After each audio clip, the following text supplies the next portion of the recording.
It's time for our Vanderbilt Star of the Week. And with Vanderbilt Baseball getting started over the weekend, there was no doubt that our Star of the Week was going to be from the Commodore baseball team. A lot of guys stood out in the opening series win against Santa Clara, but our choice for Vanderbilt Star of the Week is redshirt freshman pitcher Jordan Sheffield. Jordan, thanks so much for coming in the studio after a big weekend for you. College debut, 3 2/3 scoreless, and a W to go with it. Appreciate it, thank you. And it was your first game back after Tommy John surgery, which you had in your senior year of high school. It was your first collegiate outing. Now that your recovery is really complete, getting back into game action, what would you say was the most challenging aspect of that recovery process? Well, the most challenging part was just having to do exactly what was told, you know, with the mentality of like coming in and wanting to play, like pitch or play, you know, long toss with the guys or whatever. But that was the hardest part, just knowing that you couldn't throw as hard as you want to or as much as you want to. You have to stick to the plan. 22 months without being able to pitch in game action for you, and you had to wait a couple more days as you didn't get in until Game 3 of this opening series against Santa Clara. Knowing that you were going to get into the series, was it tough just to have to wait through the first 2 games and be the last guy out of the bullpen for the entire weekend? Well, it's always tough, but I mean, it's something we practiced in practice, is like coming in late innings. So I kind of like expected, like me, Ben Bowden, and Hayden Stone are like 3 of the guys that 5th inning on, you just be ready, just stay moving, get loose, and just, you know, anything can come up where they could put any one of us in. You came in a tough spot, pitched out of a jam, top of the 7th, tie game, runners on the corners, 1 out, and you got out of it unscathed, and then you went on to pitch 3 more scoreless innings on top of that. When you come in expected to execute some jam work, do you know that you're going to be pitching more innings on top of that?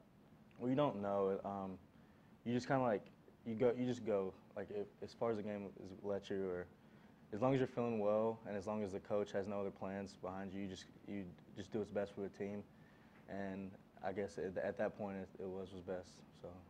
Some of the other hurlers on this team who have a year or 2 of college experience under their belt struggled to pitch in the cold control-wise. Your control was strong, and so was your velocity. How did you keep those 2 things in top game shape despite the freezing temperatures? Well, those are only, like Coach Corbin says, those are conditions. You just learn to control what you can control, basically, and that's something the weather it's out of anyone's reach. So you just learn to adapt as quickly as possible and just do your best. So.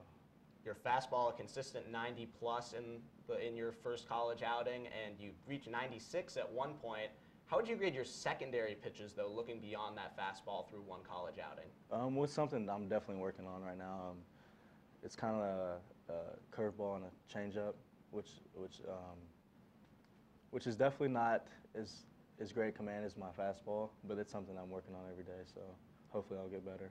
Certainly mix them in and mix them well, and Vanderbilt baseball fans certainly knew your name already and continue to learn more about you and your pitching style. One thing, when you hear the name Sheffield, you think Gary Sheffield, and one of my favorite things about Gary Sheffield was that he had a fan group in Atlanta called Chef's Chefs. It was fans in the upper deck wearing chef hats, dancing around every time he got on base. Could you see a new chapter of Chef's Chefs emerging on Vanderbilt's campus? I mean, whatever happens, happens. I'd be in favor of it, that's for sure. And your brother Justice was planning to come to Vanderbilt, ended up signing a pro contract with Cleveland out of the MLB draft. Has there been any chirping between you guys about whether the pro or the college route is better now that you've gotten into a college game? Yeah, always. I mean, there's something, we're always, you know, chirping back and forth, but it's just brotherly love, you know. So that's basically it. No hard feelings in the Sheffield family. Some good pitching in the future of Jordan Sheffield. Through one college outing, still a 0 ERA. Looking forward to seeing you pitch more in the future. And for now, you can say that you're Vanderbilt Star of the Week. Thanks for coming by. Appreciate it. Back to you guys at the desk.